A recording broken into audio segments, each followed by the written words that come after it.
আপনি যদি পরিযায়ী শ্রমিক হয়ে থাকেন এবং সমষ্টি প্রকল্পের আন্ডারে 5,000 টাকা প্রতি মাসে পেতে চান, তাহলে আজকের এই ভিডিওটি আপনার জন্য।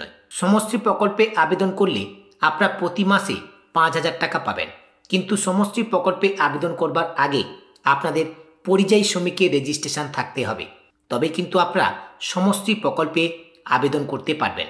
যারা এখনো পর্যন্ত পরিযায়ী শ্রমিকে আবেদন করতে পারেননি, কিংবা যারা কেবলমাত্র রেজিস্ট্রেশনটা করেছেন, অ্যাপ্লিকেশন ফর্ম ফিল আপ এবং ডকুমেন্ট আপলোড করে উঠতে পারেননি, তারা আজকের এই ভিডিওটি একেবারে প্রথম থেকে শেষ পর্যন্ত দেখবেন।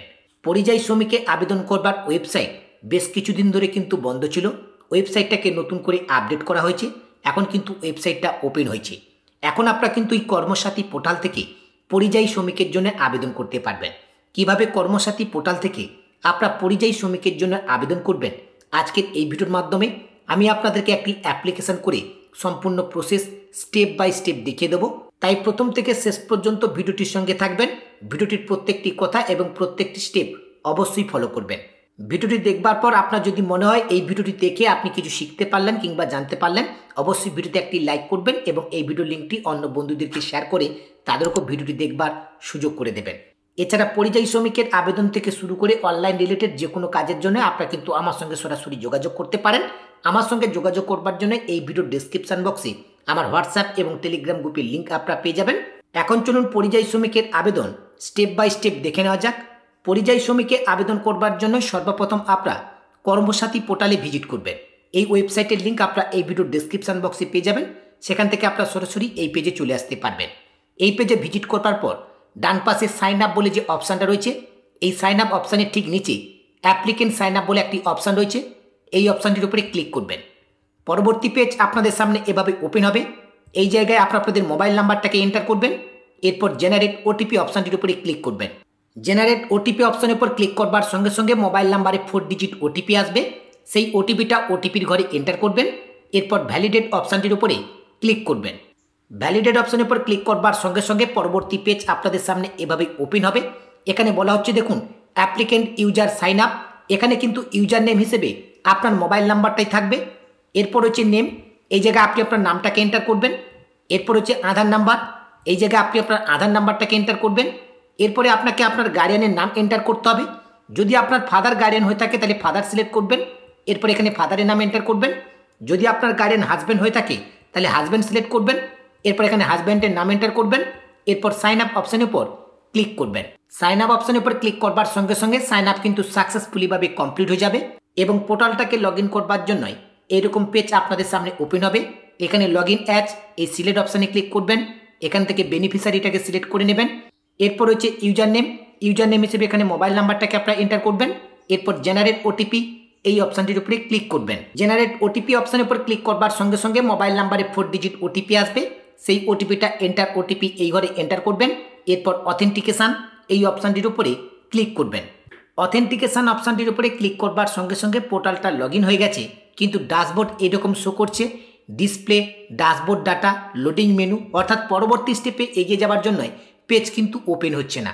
অর্থাৎ এখন application form fill up, document upload যে প্রসেসগুলো রয়েছে সেই প্রসেসগুলো কিন্তু ওয়েবসাইট থেকে হচ্ছে না। বাকি যে প্রসেসটা রয়েছে এই প্রসেসটা আপনার মোবাইল অ্যাপের মাধ্যমে কমপ্লিট করতে পারবেন। মোবাইল অ্যাপটাকে ফার্স্ট আপনাদের মোবাইলে ইনস্টল করতে হবে। এই অফিসিয়াল ওয়েবসাইটে ভিজিট করবেন। ওয়েবসাইটে ভিজিট করলে একেবারে হোম স্ক্রিনে এখানে কিন্তু নোটিফিকেশান দেওয়া হচ্ছে ক্লিক হ্যাড টু ডাউনলোড। এই ক্লিক হ্যাড টু ডাউনলোড এই অপশানটির উপরে ক্লিক করবেন। ক্লিক হ্যাড টু ডাউনলোড অপশানের উপর ক্লিক করবার সঙ্গে সঙ্গে সমষ্টি প্রকল্পের অ্যাপ কিন্তু আপনাদের ডাউনলোড হয়ে যাবে। এরপর এই অ্যাপটিকে আপনার মোবাইলে ইনস্টল করে নেবেন। ওয়েবসাইট আপডেট হবার আগে যারা অ্যাপটাকে ডাউনলোড করে রেখেছেন সেই অ্যাপটা দিয়ে কিন্তু কোনো রকম কাজ করতে পারবেন না, কারণ অ্যাপটাকেও কিন্তু আপডেট করা হয়েছে এবং তার ভার্সান চেঞ্জ করা হয়েছে। এখন এই নতুন ভার্সানের অ্যাপটাকে ফার্স্ট আপনারা ডাউনলোড করে মোবাইলে ইনস্টল করে নেবেন। এরপরে পরবর্তী প্রসেসে আপনারা এগিয়ে যেতে পারবেন। এখন আপনারা নিজেদের মোবাইল ফোন থেকে সমষ্টি অ্যাপটাকে ফার্স্ট ওপেন করে নেবেন। সমষ্টি অ্যাপটাকে ওপেন করে নিলে আপনাদের সামনে এইরকম নোটিফিকেশান শো করবে। নিচের দিকে যে কন্টিনিউ অপশান রয়েছে এই কন্টিনিউ অপশানের উপর ক্লিক করবেন। কন্টিনিউ অপশানের উপর ক্লিক করবার সঙ্গে সঙ্গে দেখুন এখানে পরিষ্কারভাবে একেবারে প্রথমেই বলা হচ্ছে যদি সমষ্টি কর্মসাথী পোর্টালে ইতিমধ্যে পরিযায়ী শ্রমিক হিসেবে নিবন্ধিত হন, অর্থাৎ একটু আগে কিন্তু আমরা রেজিস্ট্রেশনটাকে কমপ্লিট করেছি, যেহেতু আমাদের ইউজার নেম রয়েছে তাই আমরা ইউজার নেমটাকে দিয়ে কিন্তু এখানে লগ ইন করবো। তাই প্রথমে রয়েছে দেখুন ইউজার নেম, এই জায়গায় আপনাদের মোবাইল নাম্বারটাকে এন্টার করে দেবেন, যে নাম্বারটা দিয়ে আপনারা রেজিস্ট্রেশন করেছেন। এরপর জেনারেট ওটিপি এই অপশানটির উপরে ক্লিক করবেন। জেনারেট ওটিপি অপশানের উপর ক্লিক করবার সঙ্গে সঙ্গে মোবাইল নাম্বারে 4 ডিজিট ওটিপি আসবে। ওটিপি এন্টার করবার পর নিচে রয়েছে ভ্যালিডেট ওটিপি। এই ভ্যালিডেট ওটিপি এই অপশানটির উপরে ক্লিক করবেন। একেবারে প্রথমে রয়েছে পার্সোনাল ডিটেলস। এখন অ্যাপ্লিকেন্টের পার্সোনাল ডিটেলস এখানে পরপর করে ফিল আপ করতে হবে। প্রথমে রয়েছে অ্যাপ্লিকেন্ট নেম, এখানে আবেদনকারীর নাম আপনারা এন্টার করে দেবেন। এরপর রয়েছে মোবাইল নাম্বার, এই জায়গায় আপনার মোবাইল নাম্বার এন্টার করে দেবেন। এরপর রয়েছে ইমার্জেন্সি মোবাইল নাম্বার অর্থাৎ আপাতকালীন মোবাইল নাম্বার। যদি আপনার মোবাইল নাম্বারে কন্ট্যাক্ট করে না পাওয়া যায় তাহলে এখানে ইমার্জেন্সি যে মোবাইল নাম্বারটা আপনি দেবেন সেই ইমার্জেন্সি নাম্বারে কিন্তু আপনার সঙ্গে কন্ট্যাক্ট করা হবে। এরপর হচ্ছে গার্ডিয়ান টাইপ, অভিভাবকের ধরন আপনাকে এখানে সিলেক্ট করতে হবে। যদি ফাদার হয়ে থাকে এখানে ফাদার সিলেক্ট করবেন, এরপরে ফাদারের নাম এখানে এন্টার করবেন। যদি হাজব্যান্ড হয়ে থাকে তাহলে এখানে হাজব্যান্ড সিলেক্ট করবেন, এরপরে হাজব্যান্ডের নাম এখানে এন্টার করে দেবেন। এরপর হচ্ছে জেন্ডার, এখান থেকে আপনি আপনার জেন্ডারটাকে সিলেক্ট করে নেবেন। এরপর হচ্ছে রিলিজন, এই প্লিজ সিলেক্ট অপশানে ক্লিক করে এখান থেকে আপনি আপনার রিলিজনটাকে সিলেক্ট করে নেবেন। এরপর হচ্ছে ক্যাটাগরি, এই প্লিজ সিলেক্ট অপশানে ক্লিক করে এখান থেকে আপনাদের ক্যাটাগরিটাকে সিলেক্ট করে নেবেন, অর্থাৎ আপনাদের কি কাস্ট রয়েছে। এরপর হচ্ছে জন্ম তারিখ, এই ক্যালেন্ডার আইকনে ক্লিক করে আপনাদের জন্ম তারিখটা আপনারা এখান থেকে সিলেক্ট করে নেবেন। এরপর হচ্ছে আধার নাম্বার, এই জায়গায় অ্যাপ্লিকেন্টের আধার নাম্বারটাকে আপনারা এন্টার করে দেবেন। এরপর হচ্ছে রেশন কার্ড টাইপ, এই রেশন কার্ডের ধরন এখন সিলেক্ট করতে হবে। এর জন্য প্লিজ সিলেক্ট এই অপশানে ক্লিক করবেন। আপনাদের রেশন কার্ডের ধরন কেমন রয়েছে সেটা এখান থেকে সিলেক্ট করে নেবেন। এরপরে রেশন কার্ডের নাম্বারটা এই ঘরে আপনারা এন্টার করে দেবেন। এরপর হচ্ছে ভোটার কার্ড নাম্বার, এই জায়গায় আপনার ভোটার কার্ডের নাম্বারটাকে এন্টার করবেন। এরপর নিচের দিকে সেভ অ্যান্ড নেক্সট বলে যে অপশানটা রয়েছে এই অপশানটির উপরে ক্লিক করবেন। সেভ অ্যান্ড নেক্সট অপশানের উপর ক্লিক করবার সঙ্গে সঙ্গে ডাটাগুলো কিন্তু সেভ হয়ে গেছে। পরবর্তী পেজ ওপেন হয়ে গেছে। পরবর্তী পেজের একেবারে প্রথমে রয়েছে পার্মানেন্ট অ্যাড্রেস অর্থাৎ স্থায়ী ঠিকানা, এখানে পরপর করে ফিল আপ করতে হবে। প্রথমে রয়েছে ডিস্ট্রিক্ট, এখান থেকে আপনাদের ডিস্ট্রিক্টটাকে সিলেক্ট করে নেবেন। এরপর হচ্ছে সাব ডিভিশন অর্থাৎ মহকুমার সিলেক্ট করতে হবে। প্লিজ সিলেক্ট অপশানে ক্লিক করে এখান থেকে সাব ডিভিশনটাকে আপনারা সিলেক্ট করে নেবেন। এরপর হচ্ছে ব্লক, মিউনিসিপ্যালিটি, কর্পোরেশন। যদি আপনাদের ব্লক হয়ে থাকে তাহলে ব্লক সিলেক্ট করবেন, মিউনিসিপ্যালিটি হলে মিউনিসিপ্যালিটি সিলেক্ট করবেন, কর্পোরেশন হলে কর্পোরেশন সিলেক্ট করবেন। আমার ব্লক, তাই আমি ব্লক সিলেক্ট করলাম। এরপরে ব্লকের নামটাকে সিলেক্ট করতে হবে, এই প্লিজ সিলেক্ট অপশানে ক্লিক করবেন। এখান থেকে আপনাদের ব্লকের নামটাকে সিলেক্ট করে নেবেন। এরপর হচ্ছে গ্রাম পঞ্চায়েত, এই প্লিজ সিলেক্ট অপশানে ক্লিক করে এখান থেকে আপনাদের গ্রাম পঞ্চায়েতটাকে সিলেক্ট করে নেবেন। এরপর হচ্ছে পুলিশ স্টেশন, এই প্লিজ সিলেক্ট অপশানে ক্লিক করে এখান থেকে আপনার পুলিশ স্টেশনটাকে সিলেক্ট করে নেবেন। এরপর হচ্ছে পিনকোড নাম্বার, এই জায়গায় আপনাদের পিনকোড নাম্বারটাকে এন্টার করে দেবেন। এরপর হচ্ছে পার্মানেন্ট অ্যাড্রেস, পার্মানেন্ট অ্যাড্রেস অর্থাৎ স্থায়ী ঠিকানা আপনাদের যেটা রয়েছে সেই স্থায়ী ঠিকানাটা আপনারা এই ঘরে এন্টার করে দেবেন। এরপরে নিচের দিকে সেভ অ্যান্ড নেক্সট বলে যে অপশানটা রয়েছে এই অপশানটির উপরে ক্লিক করবেন। এখন পরবর্তী পেজ ওপেন হয়ে গেছে। পরবর্তী পেজে বলা হচ্ছে কর্মস্থলের বিবরণ। এখন কাজের বিবরণ এখানে কিন্তু ফিল আপ করতে হবে। কর্মস্থলের বিবরণ এখানে কিন্তু দুভাবে ভাগ করা হয়েছে, আগে কিন্তু 4 ভাগে ভাগ করা হয়েছিল। সিস্টেমটা আপডেটের পর এখন কিন্তু জব অ্যাড্রেস টাইপ এটা কিন্তু 2টো ভাগে ভাগ করা হয়েছে, একটা হচ্ছে এ আর একটা হচ্ছে বি। এতে বলা হচ্ছে বর্তমানে পশ্চিমবঙ্গের বাইরে কিন্তু দেশের অভ্যন্তরে কর্মরত আবেদনকারীর জন্যই। আপনি যদি পশ্চিমবঙ্গের বাইরে কাজ করেন কিন্তু দেশের ভেতরে যদি আপনি কাজটা করে থাকেন তাহলে অপশান এটা আপনার জন্যই। অপশান বিতে বলা হচ্ছে বর্তমানে ভারতের বাইরে কর্মরত আবেদনকারীর জন্যই। আপনি যদি ভারতের বাইরে হয়ে থাকেন তাহলে অপশান বিটা আপনার জন্যই। আপনাদের যেটা হবে সেটাকে সিলেক্ট করে নেবেন। আমার জন্য অপশান এ, আমি অপশান এটাকে সিলেক্ট করলাম। অপশান এ সিলেক্ট করবার সঙ্গে সঙ্গে কান্ট্রি এখানে অটোমেটিকলি সিলেক্ট হয়ে গেছে। এরপর হচ্ছে স্টেট, এখান থেকে স্টেটটাকে সিলেক্ট করতে হবে, এখান থেকে আপনার স্টেটটাকে সিলেক্ট করে নেবেন। এরপর হচ্ছে পুলিশ স্টেশন, এখানে পুলিশ স্টেশনের নামটাকে আপনারা এন্টার করে দেবেন। এরপরে সেভ অ্যান্ড নেক্সট এই অপশানটির উপরে ক্লিক করবেন। সেভ অ্যান্ড নেক্সট অপশানের উপর ক্লিক করবার সঙ্গে সঙ্গে এই পর্যন্ত সমস্ত ডাটাগুলো কিন্তু সেভ হয়ে যাবে। এরপরে পরবর্তী পেজ আপনাদের সামনে এভাবে ওপেন হবে। প্রথমে রয়েছে টাইপ অফ ওয়ার্ক অর্থাৎ কাজের ধরন, আপনি কী রকম কাজ করেন সেটাকে এখন সিলেক্ট করতে হবে। প্রথমে রয়েছে সিলেক্ট ওয়ার্ক, কাজের ধরন। এই সিলেক্ট ওয়ার্ক এই অপশানটির উপরে ক্লিক করবেন। এখানে সমস্ত রকমের কাজের লিস্ট দেওয়া রয়েছে, আপনি যে কাজটি করেন সেই কাজটি সিলেক্ট করে নেবেন। এই অপশানগুলোর মধ্যে কোনোটা যদি আপনার না হয় তাহলে এখান থেকে আদার এই অপশানটাকে সিলেক্ট করে নেবেন এবং যে কাজটি আপনি করেন সেই কাজটি এই ঘরে আপনি লিখে দেবেন। এরপর হচ্ছে date of migration from West Bengal, Paschimbanga থেকে কবে গিয়েছিলেন বাইরে পরিযায়ী শ্রমিক হিসেবে কাজ করতে, অর্থাৎ যে ডেটে আপনি কাজ করতে গিয়েছেন সেই ডেটটা এখানে আপনাকে সিলেক্ট করতে হবে। এই ক্যালেন্ডার আইকনে ক্লিক করে এখান থেকে আপনার ডেটটাকে সিলেক্ট করে নেবেন কোন ডেটে আপনার কাজে বাইরে গিয়েছিলেন। এরপরে রয়েছে টেন্টেটিভ ডেলি ওয়ার্কস অর্থাৎ আনুমানিক দৈনিক মজুরি, অর্থাৎ আপনি যে বাইরে কাজে গেছেন কত টাকা আপনার মজুরি সেটা আপনি এখানে এন্টার করে দেবেন। এরপরে রয়েছে employee by self agent other person, অর্থাৎ আপনি যে বাইরে কাজে গেছেন আপনি নিজে গেছেন নাকি কোনো এজেন্ট মারফত গেছেন নাকি কোনো অন্য ব্যক্তি আপনাকে নিয়ে গেছে সেটা আপনাকে সিলেক্ট করতে হবে। এই এমপ্লয়ি বাই নিয়োগকর্তা, এই প্লিজ সিলেক্ট এই অপশানটির উপরে ক্লিক করবেন। নিজে হলে সেলফ সিলেক্ট করবেন। সেলফ সিলেক্ট করলে এখানে নিচের কোনো ডিটেলস আপনাদেরকে ফিল আপ করতে হবে না। যদি আপনারা এখান থেকে এজেন্ট সিলেক্ট করেন তাহলে এজেন্টের নাম এখানে এন্টার করতে হবে, এজেন্টের মোবাইল নাম্বার এখানে এন্টার করতে হবে, এজেন্টের অ্যাড্রেস এখানে কিন্তু এন্টার করতে হবে। আর যদি আপনারা এখান থেকে আদার্স অপশান সিলেক্ট করেন তাহলে যে ব্যক্তি আপনাকে কাজে নিয়ে গেছে তার নাম এখানে এন্টার করতে হবে, তার মোবাইল নাম্বার এখানে এন্টার করতে হবে, এরপরে তার অ্যাড্রেসটা এখানে এন্টার করে দিতে হবে।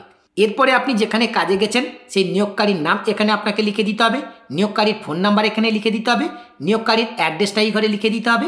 এরপরে সেভ অ্যান্ড নেক্সট এই অপশানটির উপরে ক্লিক করবেন।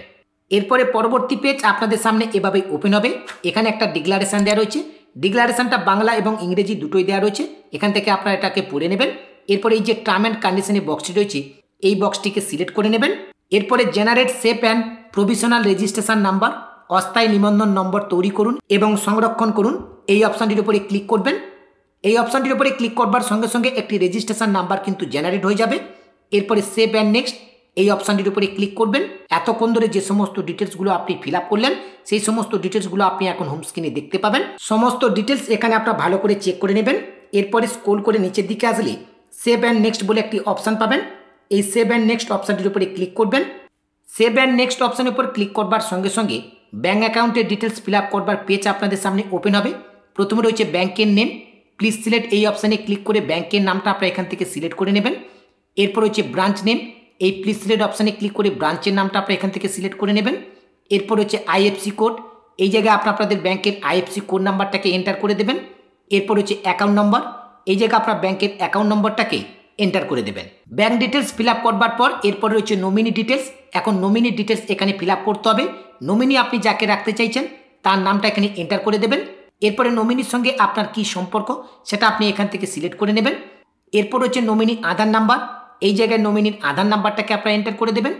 এরপর হচ্ছে নমিনি মোবাইল নাম্বার, এই জায়গায় নমিনির মোবাইল নাম্বারটাকে আপনারা এন্টার করবেন।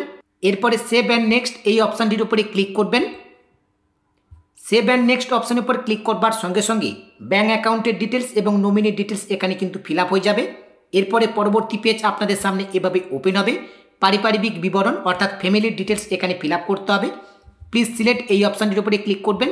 যদি আপনাদের ফ্যামিলি থাকে তাহলে ইয়েস করবেন, যদি ফ্যামিলি না থাকে তাহলে এখান থেকে নো অপশান সিলেক্ট করবেন। নো অপশান সিলেক্ট করলে কোনো ডিটেলস আপনাদেরকে ফিল আপ করতে হবে না। সেভ অ্যান্ড নেক্সট অপশানে ক্লিক করে পরবর্তী স্টেপে আপনারা এগিয়ে যাবেন। আর যদি আপনাদের ফ্যামিলি থাকে তাহলে এখান থেকে ইয়েস অপশানের উপর ক্লিক করবেন এবং ফ্যামিলি মেম্বারের ডিটেলস এখানে কিন্তু আপনাদেরকে ফিল আপ করতে হবে। এখানে সদস্যর নাম, তার জেন্ডার কী রয়েছে জেন্ডার এখানে সিলেক্ট করবেন, তার এজটা এখানে এন্টার করে দেবেন, তার আধার নাম্বার থাকলে আধার নাম্বারটা এখানে এন্টার করে দেবেন। এরপর পরিবারে যদি একাধিক সদস্য থাকে তাহলে অ্যাড মোর ফ্যামিলি মেম্বার এই অপশানে ক্লিক করবেন। পরবর্তী সদস্য ডিটেলস ফিল আপ করবার পেজ ওপেন হবে। পরবর্তী সদস্য ডিটেলস এখানে ফিল আপ করে দেবেন। এইভাবে আপনার সদস্যদের ডিটেলস এখানে ফিল আপ করবেন। এরপরে সেভ অ্যান্ড নেক্সট এই অপশানটির উপরে ক্লিক করবেন। সেভ অ্যান্ড নেক্সট অপশানের উপর ক্লিক করবার সঙ্গে সঙ্গে অ্যাপ্লিকেশনের প্রসেস কিন্তু সম্পূর্ণভাবে এখন কমপ্লিট হয়ে গেছে। এখন কিন্তু আপনাদেরকে ডকুমেন্ট আপলোড করতে হবে। যে সমস্ত ডকুমেন্টগুলো এখানে আপলোড করতে হবে সেই সমস্ত ডকুমেন্টগুলো কোন ফরম্যাটে আপনারা আপলোড করতে পারবেন সেটা একেবারে ওপরে দেওয়া রয়েছে। জেপিজি, পিএনজি কিংবা পিডিএফ ফাইলে আপনারা ডকুমেন্টগুলোকে আপলোড করতে পারবেন এবং ডকুমেন্টের ফাইল সাইজ 500 কেবির মধ্যে কিন্তু আপনাদেরকে রাখতে হবে। এখন ডকুমেন্ট আপলোডের মধ্যে প্রথমে রয়েছে ফটো, এই চুজ ফাইল অপশানে ক্লিক করে আপনার ফটোটাকে আপলোড করবেন। এরপর হচ্ছে আধার, এই চুজ ফাইল অপশানে ক্লিক করে আপনার আধার কার্ডটাকে আপলোড করবেন।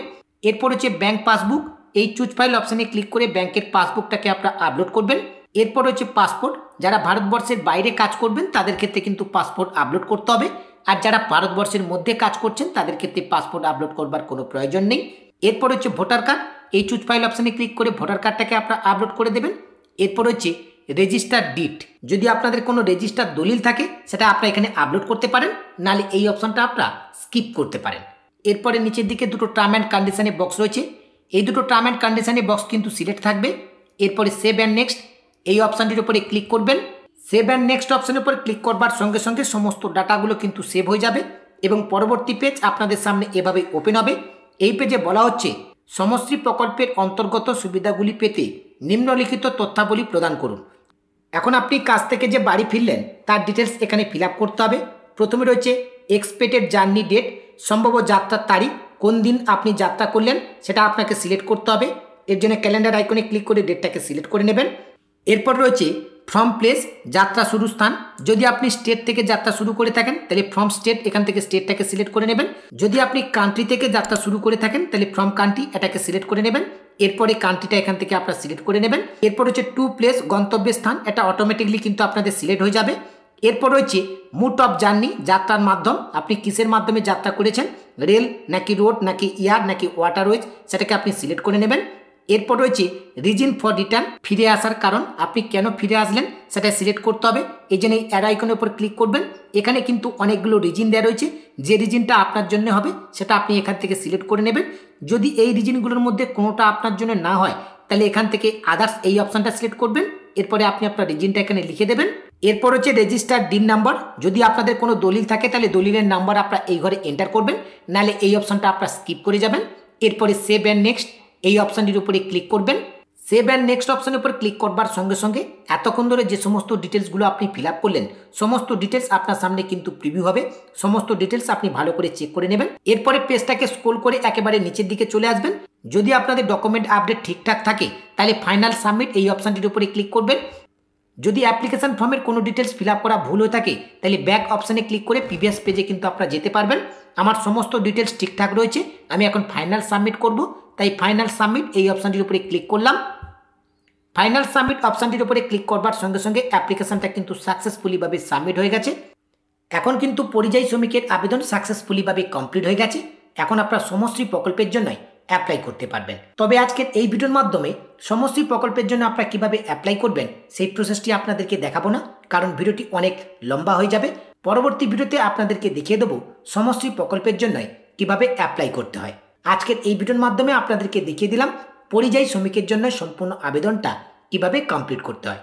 আজকের এই ভিডিওটি দেখে আপনি যদি একটু উপকৃত হয়ে থাকেন, কিছু শিখে থাকেন, কিছু জানতে পেরে থাকেন, তাহলে অবশ্যই ভিডিওতে একটি লাইক করে আমাকে মোটিভেট করবেন এবং এই ভিডিওর লিঙ্কটি অন্য বন্ধুদেরকে শেয়ার করে তাদেরকেও ভিডিওটি দেখবার সুযোগ করে দেবেন। দেখা হচ্ছে পরবর্তী ভিডিওতে নতুন একটি আপডেট নিয়ে। সেই নতুন ভিডিওর আপডেট আপনি যদি আমাদের চ্যানেল থেকে সরাসরি পেতে চান তাহলে রিচার্জ দৃষ্টি ইউটিউব চ্যানেলটিকে সাবস্ক্রাইব করে পাশে থাকা নোটিফিকেশনটা অন করে রাখবেন। সকলে ভালো থাকবেন, সুস্থ থাকবেন, ধন্যবাদ।